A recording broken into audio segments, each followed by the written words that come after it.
Thank you so much, everyone, for staying with us. Today, the First Lady, Senator Oluwemi Tinubu, was in Imo State and has asked all young and old women in Imo State to support Governor Hope Uzodimma's re-election bid in the November 11 governorship election by voting massively for him. Mr. Tinubu made his appeal during the grand finale of the 2023 Women's August meeting held at the Ndubisi Kano Square in Owerri, the state capital. According to the First Lady, the APC administration of Uzodimma has done a lot for women folk in the state, especially by picking a woman as his running mate. The president's wife, who was the special guest of honor, reiterated the commitment of the Tinubu administration to making Nigeria a more prosperous nation, which all citizens will be proud of. Amidst all of these, had a special focus on how state governments are disbursing palliative and funds given by the federal government. 2 billion now that we understand to cushion the effect of the removal of fuel subsidy. Then the eyes of Nigerians are on 3 governorship elections: Bayelsa, Imo, and Kogi state governorship election. In those 3 states, 2 of the governors are seeking re-election, including the governor of Imo State, Senator Hope Uzodimma, who is our guest tonight on the program. He joins us live from Owerri, the capital of Imo State. Thank you so much, Your Excellency, for joining us tonight. We appreciate your time. Thank you, Sean. It seems you're doing everything possible to get a lot of people on your side for your re-election. Part of the event today was just some tacit campaign for your re-election by the First Lady, Senator Oluwemi Tinubu. Although the campaigns have not been lifted yet, but it does look like you're making every effort to convince as many people. But I mean, why should people then look into your side for this election? Well, what happened in Imo State today is the usual annual women convention. It has become a tradition in Imo State that every August, Imo women come together. They meet at the local government level and they meet at the state level, which usually is called their grand finale. And the convention where the wife of the governor would use the opportunity to address Imo women on burning issues that will help alleviate the sufferings of the people. They usually take advantage of the occasion to empower indigent women, empower widows, and also show concern to the yearnings and challenges that confront our people, our women in Imo State. This year's August meeting grand finale featured the First Lady of the country as our special guest of honor. It was a very colorful occasion. The Imo women, particularly the widows, were also empowered, some through economic empowerment of cash donations, food items, equipments for the various skills and enterprises for the women to go into business. And what is very significant, Imo women came together to agree that henceforth that they have to work together as women to be able to advance the cause of womanhood in the country. And it was a very interesting occasion. Governor Uzodimma, at this point, I'm very certain that you have collected the 2 billion that has been disbursed by the federal government. How have you used it? Well, very simple. That is the magnanimity of federal government headed by President Bola Ahmed Tinubu. We met with the president with the governors, and there the president approved the disbursement of 4 billion naira, not even 2 billion, 4 billion naira to the subnationals to help alleviate the sufferings occasioned by the policy of removal of fuel subsidy. Out of the 4 billion naira, 2 billion naira has been released to the 36 states. And this 2 billion naira is tied to 50,000 bags of rice at the price of 40,000 per bag that will be distributed across board to cushion the effect of the astronomical rise, good prices in the market. In addition to that, federal government will also deploy 1 billion naira worth of maize to all the 36 states. As I speak to you, some states have already started receiving this maize. And some states are using it directly to feed their people. Some states are also using the ones that is meant for feeds for livestock and poultry farmers, and also to ensure that the cost of feeds is also reduced in the market. Very good question. If you listen to the presidential address when he addressed the nation, he made this promise that he will release food items, will release grains from the National Grain Reserve, he will procure CNG vehicles and electric vehicles. I serve in the committee that is following up this action. And as I speak to you, procurement for CNG buses that will be distributed to states, a lot of progress has been made. Any moment from now, federal government will start receiving some of those buses and they will be deployed to states. So they will start arrangement to be able to attract assembling plants for those vehicles in Nigeria. Meaning that, apart from getting the buses, when the plants are also installed in Nigeria for the manufacture of these vehicles, it will create jobs. There will be a value chain. It will recover our economy. It will also be consistent with the National Economic Growth Plan. So for me, the federal government is doing very well, keeping to their promises. But Governor Uzodimma, in your own state of Imo, I know just how trade conscious your people are in terms of local production in these very turbulent economic situation. What are you doing to revive production locally in Imo State? Are you thinking locally to empower the people of your state? You know, that is what I'm saying. You know, Nigeria is a federation. And at the state level, we're like the subnational, the federating units. There are peculiarities. In Imo State, for instance, I've started recovering all the moribund industries. I've started creating jobs. As at the last count, within the last 12 months, I've empowered over 25,000 youth in digital skills, equipped them, and they have started their own businesses. In the next 9 days, I will empower and equip 15,000 young men and women, in fact, 20,000 young men and women, different types of digital skills. I have the most robust digital platform that is meant to bring up youth to start their own businesses, to also advance and learn one form of skill or the other, in such a manner that can also be employed. By last week, we've gotten out of the last 5,000 young men and women that we graduated. Over 1,800 work for now international companies abroad. One skill or the other, digital skill. And they're earning foreign exchange. They're earning salaries. So we are trying to create prosperity consistent with the manifesto of President Bola Ahmed Tinubu.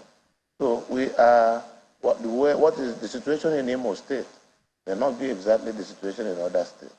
I've recovered Adapam. Adapam is the largest palm oil plantation in West Africa, built for the past 47 years. I have recovered Adapam. As I speak to you now, we produce over 250 metric tons of oil on a daily basis. And we are expanding that palm plantation, planting new palm seedlings. We're also building a palm kernel oil refinery. We are diversifying. We are into agriculture. We are into poultry. We are into piggery.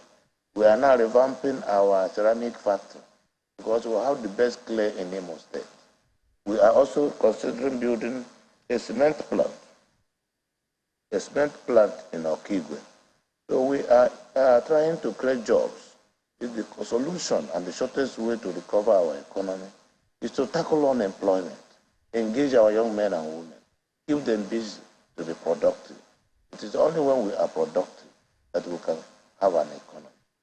Time has come for us to begin to wear our thinking cap, to think differently, think positively, reduce lamentation and agitation, then confront the challenges before us as a people. It is not about government. It's not about Mr. President. It's about our country. Collectively, we must decide to recover our country. You may not like the face of the man in power. You may not like the face of the president. But you should listen to him and understand whether he's making some sense, whether he's committed. The commitment I have seen on President Bola Ahmed Tinubu and his desire and passion to recover the economy of this country and drive this country forward and put the country in the path of growth is so strong and impeccable that every reasonable mind in the country must jump and follow. And this is how many days? Just less than 70 days, a president. And people have started lamentation here and there. That I think we should be positive thinkers and think correctly as citizens. Because our interest, the interest of the country, the national interest, is very important. We should be looking for leaders who are creative thinkers, who have done it before, so that they will be encouraged to do it again. Look at the economy of Lagos State. Consider the economy of Lagos in 1998. Yeah, Governor. 1998, before Bola Ahmed Tinubu became the governor in 1999. Let me jump in quickly. Between now. Yeah, let me jump in quickly, if I may. So, I mean, in all of these that you have touched on, in respect to the economy, there are those who will believe that, okay, yeah, it's good to revive this, it's good to bring these moribund companies and industries back on stream. But then, how much of revenue are you hoping that this will generate? How much of a turnaround would this be to the economy? What are you projecting in terms of figures? The governor by 2020, January 15th, when I assumed office as the governor of Imo State, we have an entirely generated revenue of less than 450 million naira. As I speak to you, we are hitting very close to 3 billion a month. That is called creative thinking. That is called economic growth. We will continue to make efforts. I'm trying to automate the process of land allocation to ensure tenement rates are paid, land use charges are paid. A new legislation has just been passed by my House of Assembly. When I deploy that into my revenue net, it will almost double the economy, the revenue we're getting now. So we sit down and think how to make great wealth, not how to consume and complain. So Governor Uzodimma, on one hand, you're talking about the economy, but are you worried about the state of security in your state? Army is thinking of deploying over 2,000 soldiers for election alone in Imo State. That is worrying, isn't it? One of the governorship candidates, the PDP governorship candidate, was quoted to have said that Imo is gradually becoming a Boko Haram state. That is alarming, isn't it? Well, I must tell you, Sheung, the candidate or PDP candidate who spoke that he wants to be the governor of Imo State so that he can make Imo safe again. But I want you to put it on record that this young man has been going around campaigning in Imo State from one local government to the other and has never been molested one day. And put it on record again that since 2021, when insecurity started in Imo State, none of his colleagues, no member of his party, no member of his campaign organization or political family has been attacked or killed. 90% of those who have been killed are APC members. Now, he is now making it clear that when he becomes the governor, insecurity will stop in Imo State and Imo will be safe again. Meaning that until he becomes the governor, he will not stop what he's doing now, that is making other members of the party, particularly APC, to die.